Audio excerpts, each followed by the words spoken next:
대만 해군이 몰락한 결정적 사건은 바로 프랑스 라파에트 호위함 스캔들입니다.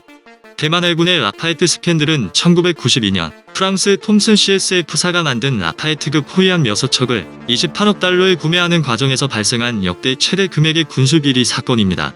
1980년대 대만 해군은 1500톤급 호위함 16척 도입 계획을 세웠습니다. 그리고 1986년에 대만 해군 관계자들이 현대중공업 조선소를 방문한 뒤 울산급 호위함이 가장 유력하다라는 보고서를 작성했습니다. 울산급 호위함은 1981년 첫 추역하였으며 대한민국 해군의 첫 국산 호위함입니다. 그리고 국내 조선업계가 1000톤이 넘는 군함을 건조한 첫 번째 사례이기도 합니다. 울산급 한 척의 단가는 3천억 수준이었으며 지금까지 9척이 건조되었고 5척은 퇴위하고 4척도 노후화되어 퇴역을 준비 중입니다. 당시 대만 해군의 울산급 호위함 도입은 정치적 계산도 깔려 있었습니다. 1980년대 말 당시 한국은 중국 공산당과의 수교를 고려하고 있었습니다. 이런 상황에서 대만 정부는 한국으로부터 울산급 호위함을 도입하여 한국과의 외교 관계를 더욱 더 강화할 생각이었습니다. 하지만 1988년에 한국에서 건조한 울산급 호위함 조달 계획이 대만 국내에 알려지면서 대만 국민들은 크게 분노하였습니다. 당시 대만은 한국을 자기보다 열등하고 가난한 나라라고 생각하였으며 한국의 제품을 사는 것을 아주 수치스럽게 생각하였습니다.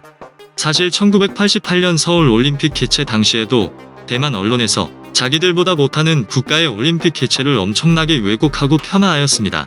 대만 뉴스에서는 한국을 제대로 알리기보다는 한국의 빈민가 사진과 한국의 60에서 70년대에 개발이 덜 된 곳을 중심으로 방영하면서 한국을 후진국 수준으로 폄하하였습니다.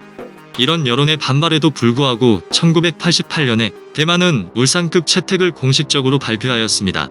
가장 큰 이유는 6척은 한국에서 건조하고 남은 10척은 대만의 CSCC 조선소에서 건조하는 조건으로 한국에서 선박의 기술을 이전받을 수 있는 절호의 기회였기 때문입니다. 그러나 1년 후 대만 해군본부는 기존 결정을 파기하고 울산급 호위함 대신 프랑스의 라파에트급 호위함을 도입한다고 발표하였습니다. 이로 인해 현대중공업은 대만의 일방적인 구매 취소로 상당한 손실을 보기도 하였습니다.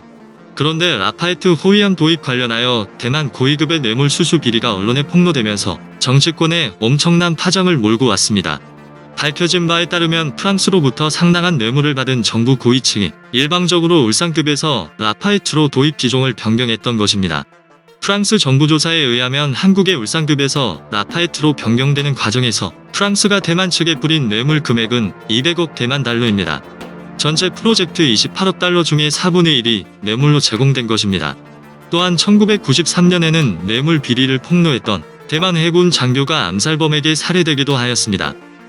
그 여파로 인해 대만 해군의 자체 함정 건조 프로젝트는 완전히 중지되었고 수많은 해군 기술 장교들도 군을 떠나게 되었습니다. 대만 역사상 최대 군수비리 사건인 라파에트 스캔들은 아직도 마무리되지 못하고 있습니다. 중국과 대만의 전력은 1990년대 중반까지만 해도 대만의 해군과 공군이 모두 우세였습니다.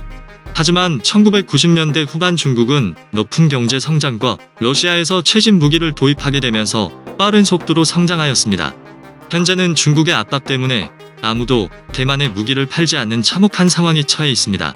현재는 오로지 미국에만 의존할 수밖에 없습니다. 만약 당시에 대만이 한국의 울산급을 도입하였다면 경제적으로는 국방비가 절감되고 군사적으로는 최소한 호위함급 선체 건조 능력은 보유하게 되었을 것입니다. 그리고 그 기술을 바탕으로 그 이상의 전투함도 건조할 수도 있었을 것입니다. 현재 대만의 해군은 전투함 구입도 자체 건조도 할 수 없는 매우 어려운 상황에 처해 있습니다.